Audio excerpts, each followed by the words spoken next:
Right now, some parents in Dane County scrambling after an emergency order requiring private schools to start the year virtually. And we're live in Kenosha this morning with the latest breaking news as one person is in the hospital this morning after an officer-involved shooting. We'll have the latest from the scene coming up.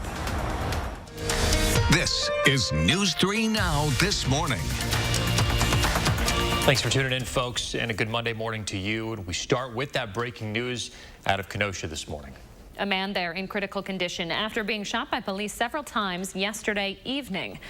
The Department of Justice is now taking over that investigation. Here's their statement this morning. So they don't specify who or how many officers were involved in this. DOJ says those officers are on administrative leave, though. DOJ also says that they plan to release a full report on the shooting and findings within the next 30 days. Charges may be filed once their report is complete. There is new video from the scene just into the newsroom this morning. Here's a look at it. You can see officers tending to 29-year-old Blake after he was shot several times in the back. He was flown to a hospital in Milwaukee and is in critical condition at this hour. So that shooting happened just after 5 o'clock yesterday evening, and police were called there initially for a domestic incident. Information about what led up to the shooting still not entirely clear at this hour. Josh Breiter is live from Kenosha with what's going on right now. What we do know, what questions are still unanswered. Josh. Hey guys, good morning. Yeah, it has stayed active throughout the night, and there's still a big police presence here near downtown Kenosha. You can actually see a police line, unfortunately the semi behind us right now, but there's actually police that have been lining the courthouse across the street here. There we go, a closer look there. They've been protecting there as there's been protests overnight outside of the police station, and fire trucks and police cars have also been destroyed. You can also see over, if we go to the left here, there's been some garbage trucks, dump trucks that have also been destroyed, set ablaze overnight. Now, witnesses say Jacob Blake was attempting to break up a fight between two women when police arrived. From there, the situation escalated. A video going around on social media this morning shows the shooting. In the video, Blake is seen walking away from police and attempting to get into a car. As he opens the door to get into the car, that's when an officer is seen grabbing Blake by his shirt and shooting him from behind at point-blank range. At least 7 shots can be heard. Blake's 3 children were in the backseat of the car when this all happened. Now, we're working to learn more about this situation this morning. Police still not saying a lot. We still don't know this morning whether there was non-lethal measures that police used in this before drawing their weapons. The Kenosha County Police Department does not use body camera videos, so that might be the only video that we just showed you that can be used to help police in this investigation. Again, this has been active throughout the night. We are the only local news station from Madison here, so stay with News 3 Now this morning for updates to this developing story. Guys. Josh Breiter live on the scene all morning. Thank you very much, Josh. Protesters out in the streets of Kenosha all night after that shooting happened. A different scene last night. Video from our affiliates in Milwaukee show fires outside the police department. Protesters setting dump trucks and other city vehicles on fire. Police also responded to the riots in riot gear with tear gas and rubber bullets. Our partners in Milwaukee say at least 1 person was shot while looting a gas station. Their condition is not known right now. Protesters also demonstrating in Madison overnight. You're taking a live look at State Street right now. There's some property damage downtown. Business owners waking up to find broken windows. Yet again, that's at the Driftless Art Studio next to the Orpheum. This comes just about 3 months after protests, riots, and looting first hit the area in the George Floyd protests. We are starting to see reaction online from Wisconsin leaders this morning. The chairman for the Democratic Party of Wisconsin, Ben Wickler, is condemning the shooting, calling it a symptom of white supremacy. He says white supremacy, quote, devalues, maims, and ends black lives in our state. He also tweeted that the Democratic Party stands in solidarity against racism and efforts across the country to bring an end to shooting like this. Attorney Ben Crump is also commenting. He is the lawyer representing George Floyd's family, as well as Joel Acevedo's family. Acevedo died after an off-duty Milwaukee police officer put him in a chokehold at a party in April. Crump says that Blake's 3 sons were in the car when police shot him. Crump says we can't let officers violate their duty to protect us, and that our kids deserve better. We'll check back in with Josh Breiter and have more coming up here in a moment. 6:04 your time now. We are just a few hours away from the start of the 2020 Republican National Convention. Let's take a live look now at Charlotte, North Carolina. That's where the convention will be held. President Trump will be there this evening for his first speech of the event. Sources tell CNN the president plans to speak every night of the convention. House Republican Whip Steve Scalise will also speak today. Secretary of State Mike Pompeo will be speaking remotely from Israel later this week. And our political reporter Amy Reed will be tracking all of the speeches and policy proposals to come out of the RNC. Be sure to stick with News 3 Now and channel3000.com for her updates. White House Counselor Kellyanne Conway is saying goodbye to the Trump administration. Conway released a statement last night announcing her departure. She says she'll be leaving her post at the end of the month, citing family as the reason. Her husband, George Conway, a political operative for an anti-Trump Republican group called the Lincoln Project, will also be leaving his position. She emphasized their duty as parents in her statement, saying that we disagree about plenty, but we're united on what matters most: kids. 1 million acres charred now in a single week in a single state as wildfires continue to spread out west. California bearing the brunt of it right now. Hundreds of homes have been destroyed. The president has issued a major disaster declaration for the state. 2 clusters of the wildfires in the San Francisco Bay Area are now the second and third largest fires in recent state history. That area is under a red flag warning by the National Weather Service today, with more hot weather, strong winds, and lightning expected. Hattie McLean is tracking this from the Weather Center. What do you have, Hattie? Yeah, Mother Nature really not doing California any favors. Take a look at all of the wildfires that are currently burning out west. Just a couple. Yeah. Yes. Hattie, thank you. 6:08 now. Families who send their children to private schools say they feel blindsided by Dane County's executive order, which orders them to start the year remotely. That order was issued Friday night. It requires all schools in the county to start the school year with an all-virtual learning for grades 3 through 12. And with school starting up next week for a lot of these schools, it doesn't leave them a whole lot of time to adjust. News 3's Adam Duxter spoke with parents representing 4 different Dane County private schools, including Cindy Carlson and Carrie Hageman, 2 physicians who send their kids to Blessed Sacrament. They say they're in support of public health, but also consider classroom learning essential. In pediatrics, we know that kids are harmed, families are harmed without in-person education. We're seeing more accidental and non-accidental trauma, anxiety and depression, and their education is harmed. Seeing the worst of it. We did contact Public Health Madison-Dane County, as well as Dane County Executive Joe Parisi, to contribute to this story. We did not hear back. The parents we talked to say they're hopeful they can continue to work out a plan with local officials that would let their children get back into the classroom. Rural schools are having to make some tough decisions, some of the same as big districts, but the issues they face can really be different. So we wanted to dig into what these schools outside the city are facing as they make those tough choices. A good example, my hometown, Highland, population size 800. They are heading back to school this fall.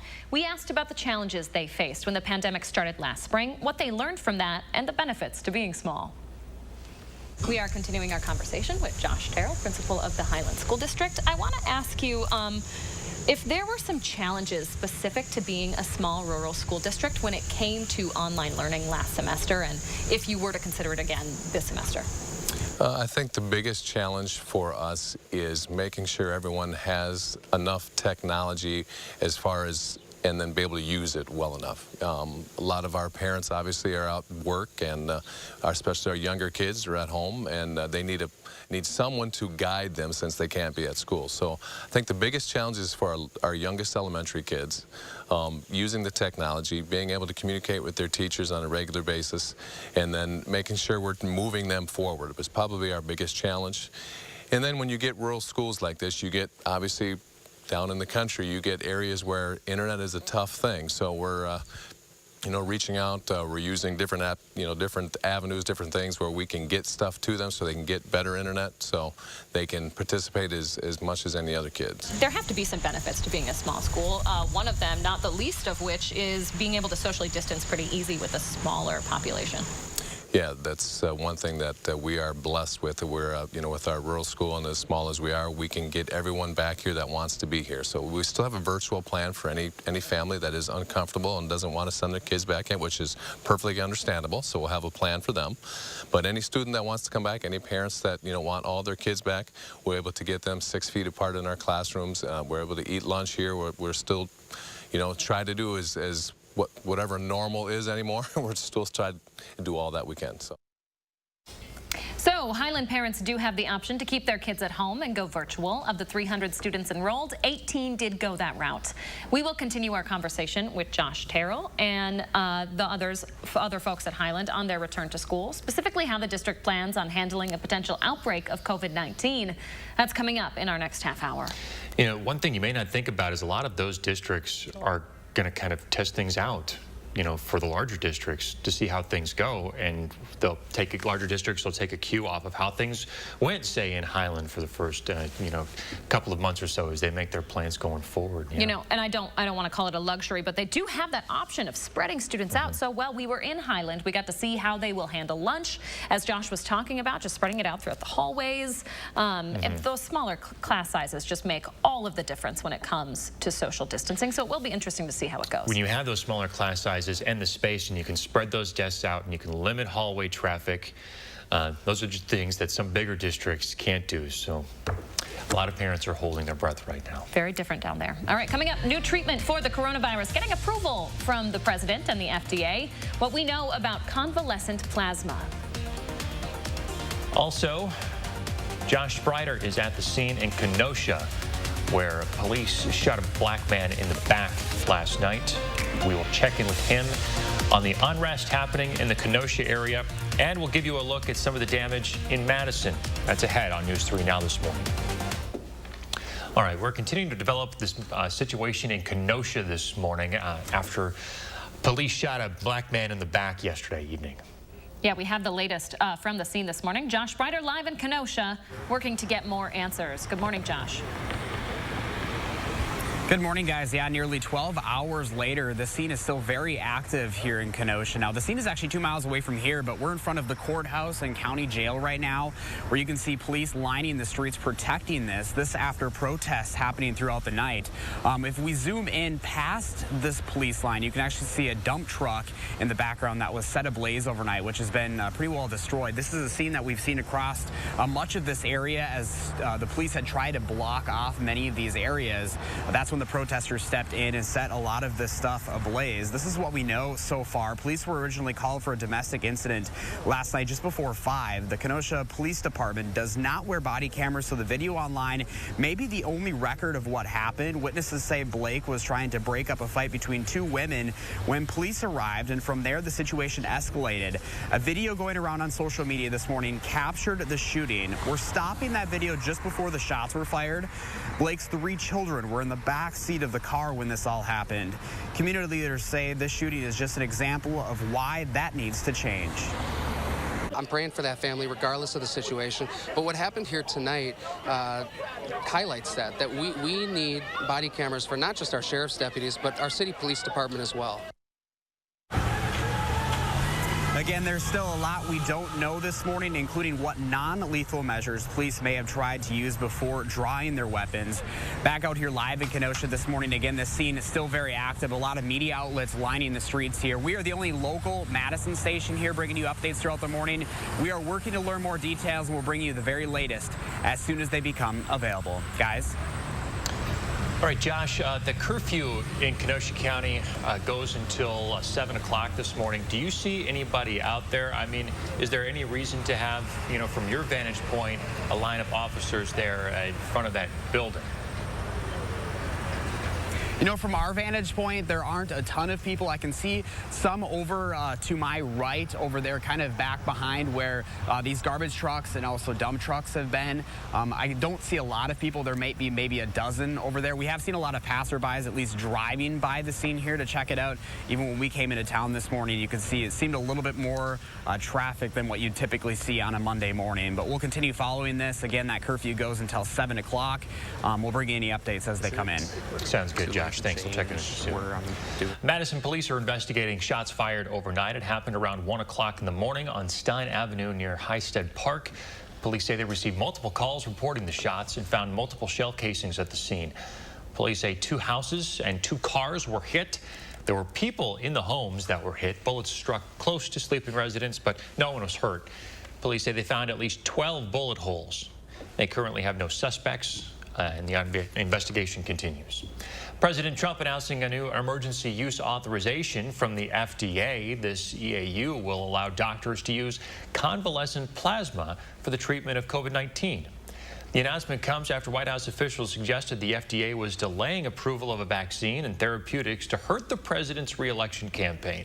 The president urged patients to donate plasma. Wisconsin has seen a drop in new coronavirus cases over the weekend. According to combined data from DHS and county dashboards, there are 424 new cases over the last 24 hours.